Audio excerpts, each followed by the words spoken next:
Hello.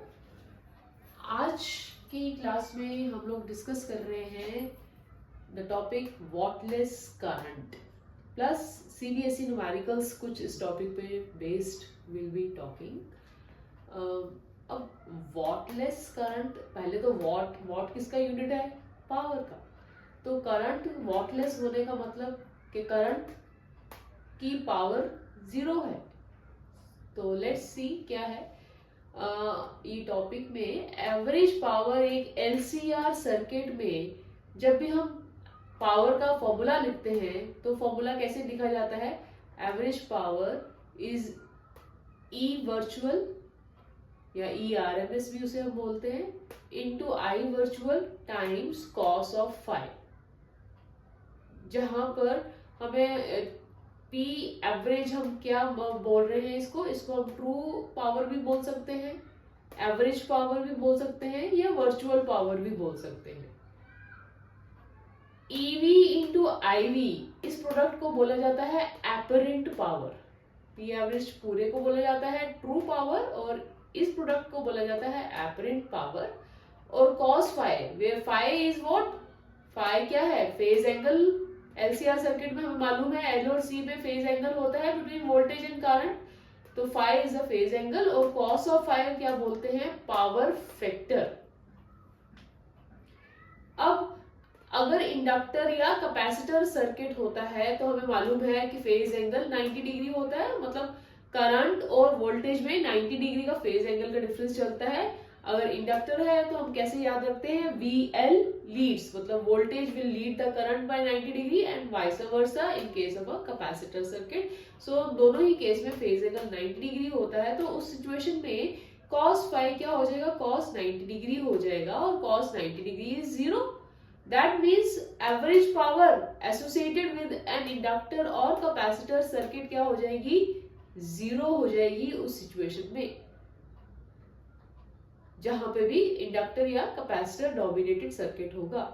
तो current through pure L या pure C consumes, that means average power is zero. Means अगर inductor या capacitor के circuit में से करंट फ्लो करेगा तो उसके साथ कोई पावर कंजम्पशन नहीं होगी।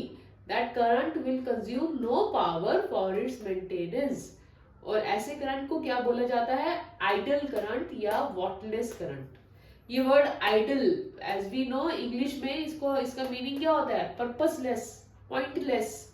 तो जब भी करंट एक प्योर एल या प्योर कैपेसिटर या प्योर इंडक्टर वाले सर्किट से फ्लो करेगा तो इसका मतलब उसमें से कोई भी पावर लॉसेस नहीं होंगे और ऐसे करंट को हम बोल देते हैं वॉटलेस करंट। बट स्टूडेंट्स, कभी भी प्योर मतलब आइडियल इंडक्टर या आइडियल कैपेसिटर प्रैक्टिकली एग्जिस्ट नहीं करता, क्योंकि उनके साथ हिडन रेजिस्टेंसेस जरूर होती ही होती है। तो हम ये कह सकते हैं कि एक वॉटलेस करंट मतलब बिल्कुल ही zero power consumption, pure L या pure C is we can say theoretical term. हाँ, बट जब भी हमें एसी सर्किट को यूज करना होता है तो as compare to resistance, inductor या capacitor are better to maintain current in AC circuit because उनके साथ एसोसिएटेड पावर लॉसेस हमेशा कम होंगे। And ideally speaking, theoretically speaking, we will say कि there is no power consumption for pure L or pure circuit, pure capacitor containing circuit. So we say such current as ideal current या whattless current.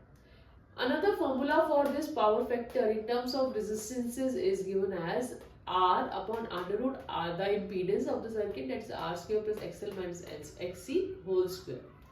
अब CBSE 2008 में एक numerical आया जिसमें कि they have given current end voltage 10 sin omega t that is 300 t and 200 sin 300 t। अब इसमें हमारे को निकालना था पी एवरेज। तो एज वी कैन सी के फाइव फेज डिफरेंस दोनों में है नहीं, तो इसका मतलब ये सर्किट कैसा है? रेजिस्टिव सर्किट है, एल या सी नहीं है इस सर्किट में। तो क्योंकि एवरेज पावर निकालनी है तो एवरेज पावर का formula E virtual I virtual, so E not by root two that is E maximum by root two I maximum by root two cos of five. So क्योंकि resistive circuit है तो phase angle is phi is 0, cos 0 आ जाएगा 1. So simply putting in the values E not और I not maximum क्या है, E not is 200, I not is 10 upon √2 हो गया 2, तो this gives you 1 kilowatt. Remember answer में यूनिट्स जरूर लिखने हैं. अगर एक नंबर का ये आंसर है तो आधा नंबर मैग्नीट्यूड का है और आधा नंबर यूनिट लिखने का है.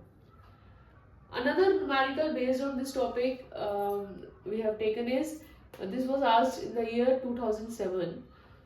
इसके अंदर हमें दो सर्किट्स दिए गए हैं, सर्किट ए और सर्किट बी. सर्किट ए में there is an inductor and resistance, value of XL is given to be 3R, this is R.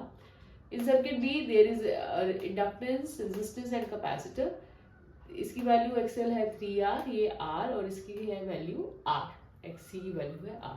और हमें क्या निकालने के लिए बोला गया, find the ratio of power factor of circuit B to circuit A, that is cos phi B to cos phi A हमें निकालना है. Again cos phi A, cos का formula in terms of resistances and impedance क्या है, R upon under root R square plus XL minus XC whole square. यहाँ पे XC नहीं है तो R square plus XL square हो जाएगा. R upon R square plus XL की वैल्यू 3R पुट करेंगे, 3 3 9, R square 10R square बन जाएगा. तो √2 और R कैंसिल हो जाएगा न्यूमरेटर एंड डिनोमिनेटर में. So we get cos phi A as 1/√10. उसी तरह से सेकंड बी सर्किट के लिए cos phi B would be equal to R upon under root R square plus XL minus XC whole square. Putting the values, XL minus XC 3R minus R gives 2R whole square. So we get 4 from here plus 1 5, so we get 1/√5. So putting in the ratio we get √2. So cos phi B is to cos phi A is √2 is to 1. So this is the short video based upon Wattles current and numericals associated to it. Do subscribe at the rate Kamal Physics.